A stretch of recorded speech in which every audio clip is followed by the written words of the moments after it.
रोहटा क्षेत्र में अनुसूचित जाति की छात्रा की अपहरण कर हत्या के मामले ने तूल पकड़ लिया है। शुक्रवार को न्याय की गुहार लेकर पीड़ित परिवार से मिलने जा रहे नगीना सांसद चंद्रशेखर को पुलिस ने सिवाया टोल प्लाजा पर बैरिकेडिंग लगाकर रोक दिया। रोके जाने के बाद सांसद अपने समर्थकों के साथ सड़क पर ही धरने पर बैठ गए। पूरा दिन पुलिस प्रशासन और सांसद के बीच कशमकश का दौर चलता रहा। शुक्रवार दोपहर करीब 12:30 बजे जैसे ही सांसद चंद्रशेखर का काफिला सिवाया टोल प्लाजा पहुंचा, पुलिस ने उन्हें आगे बढ़ने की अनुमति नहीं दी। सांसद ने इसे लोकतांत्रिक अधिकारों का हनन बताते हुए वहीं धरना शुरू कर दिया।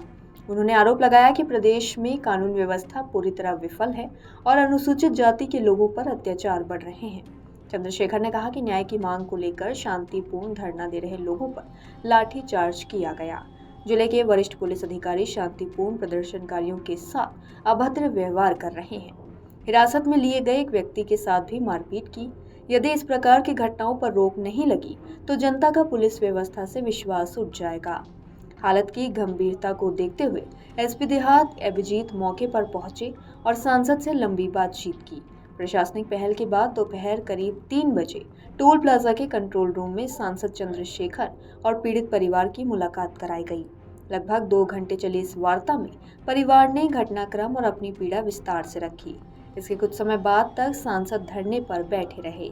बाद में शाम 6:30 बजे धरना समाप्त कर सांसद अपने काफिले के साथ वापस लौटे।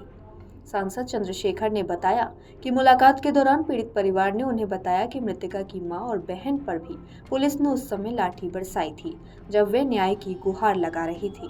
पीड़ित परिवार ने सांसद को बताया कि वे खौफ के साए में जी रहे हैं और उन्हें गांव में धमकाया जा रहा है।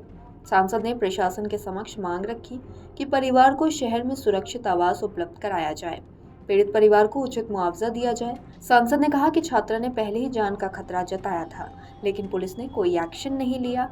परिजन तहरीर लेकर रात में पहुंचे तो थाना प्रभारी ने सुबह को जांच करने की बात कही। अभी तक लापरवाही बरतने वाले थाना प्रभारी पर कोई कार्रवाई नहीं हुई। भाजपा सरकार में संविधान को कुचला जा रहा है।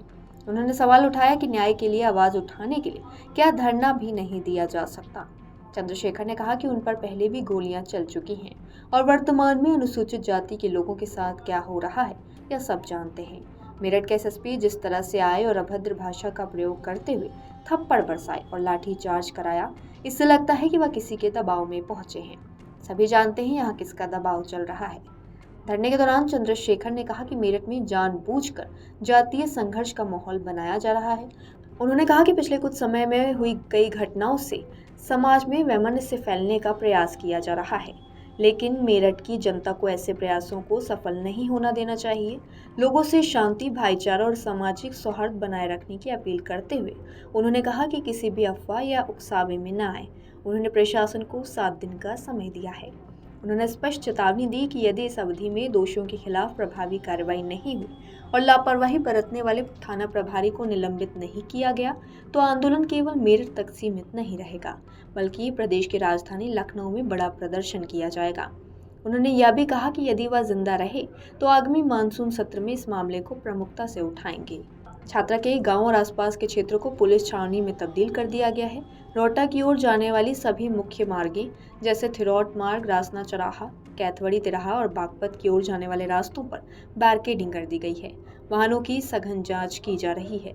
सुरक्षा कारणों से मीडिया कर्मियों और जनप्रतिनिधियों तक को गांव में प्रवेश नहीं करने दिया गया। सीओ आशुतोष कुमार के अनुसार यह व्यवस्था एहतियातन शांति बनाए रखने के लिए की गई थी। सांसद चंद्रशेखर के दौरे को देखते हुए मेरठ दिल्ली मार्ग पर स्थित काशी टोल प्लाजा और भूनी टोल प्लाजा पर भी पुलिस पूरी तरह मुस्तैद रही। सुरक्षा इतनी कड़ी थी कि हर गुजरने वाले वाहन की तलाशी ली जा रही थी। पुलिस अधिकारियों ने निर्देश दिए थे कि किसी भी प्रकार की भीड़ को इकट्ठा न होने दिया जाए। आपके राज्य की खबरें, आपके शहर की खबरें सबसे पहले जानने के लिए देखते रहें अमर उजाला। चैनल को सब्सक्राइब जरूर कर लें और पाएं हर अपडेट।